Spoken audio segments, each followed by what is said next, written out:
they can be of different length. You're not obliged to stick to the same length. Okay. All right. So now we're getting to the heart of the matter, which is the attention mechanism.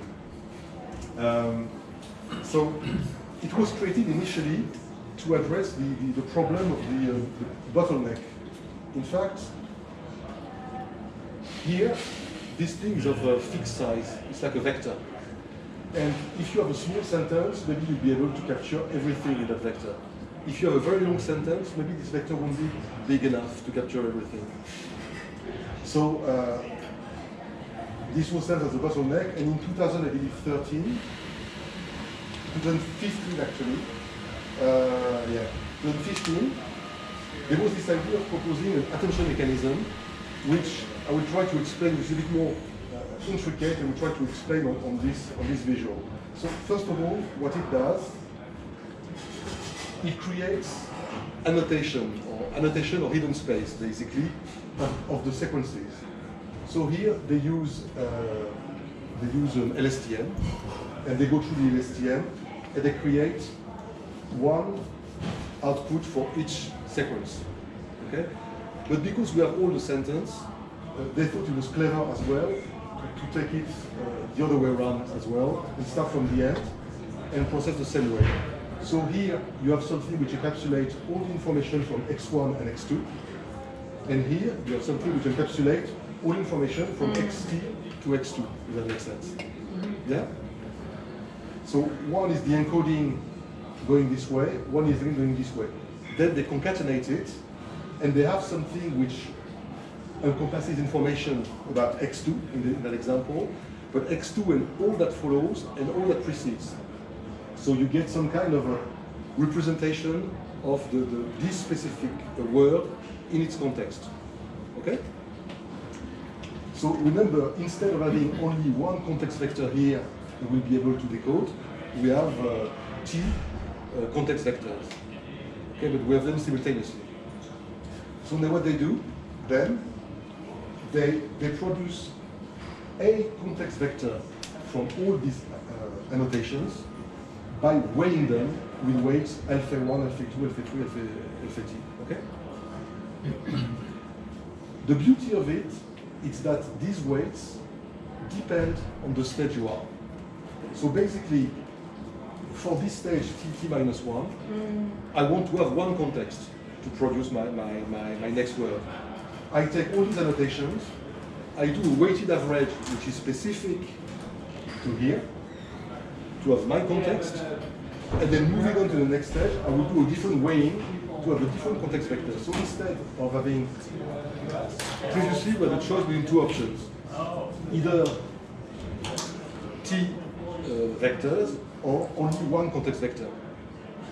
Here we have T annotations, only one context vector per step, but it's a different one per step.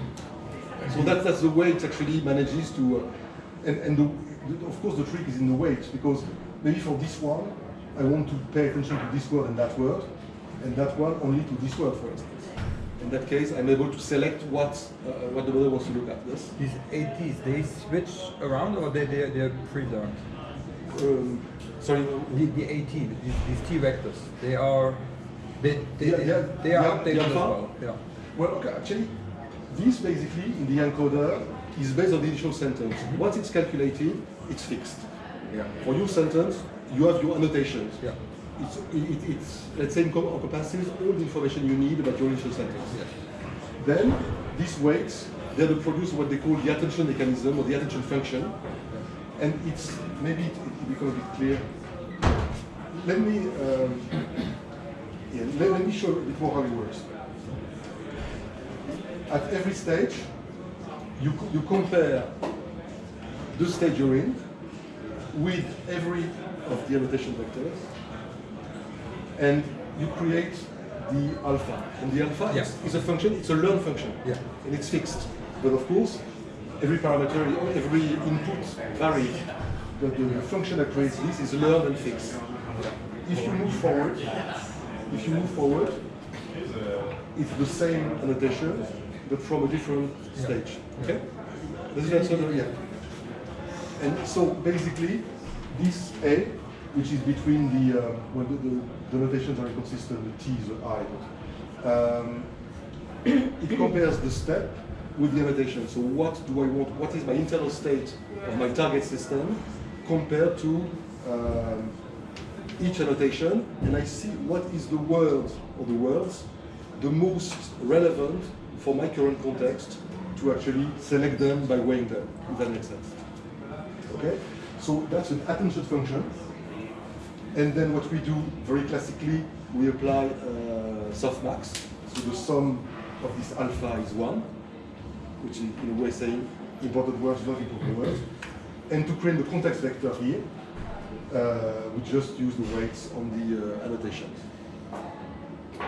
Okay? Any clarification at this stage? No?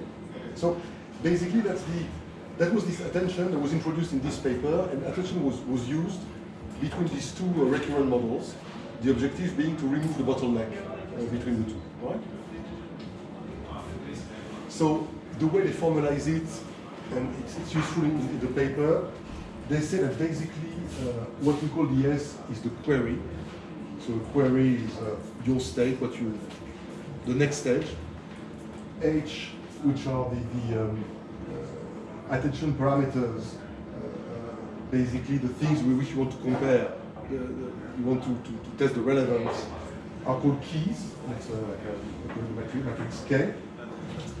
And H, in the role of being weighted and being averaged, is called the values. And the formula of attention is attention of comparing the queries and the keys, creating the weight alpha, and then multiplying to the values, dot product with values, essentially. Okay, so it's essentially the same formula at the bottom, Ci alpha and H. Here it's that would be the alpha, and this would be the attention, and that would be the H. Okay? So we have consistent notations with the rest of the paper. Okay, so now we're getting to the paper itself. So the point of the paper is that it's an attention-only architecture. We have an encoder and a decoder, so that's the same as previously. We have here an attention mechanism which is not located exactly at the same place, but basically does the same thing as the attention before. So takes the query here, takes the values and the keys from the encoder, and based on my current state and where I stand in the decoding, the translation of the sentence, based on the initial sentence, then create something to enter into the next word. Where it is different is that here we had LSTMs before, and now we have self-attention. So in essence, a similar mechanism to what we have here is used as the engine for the encoder and decoder, and that's the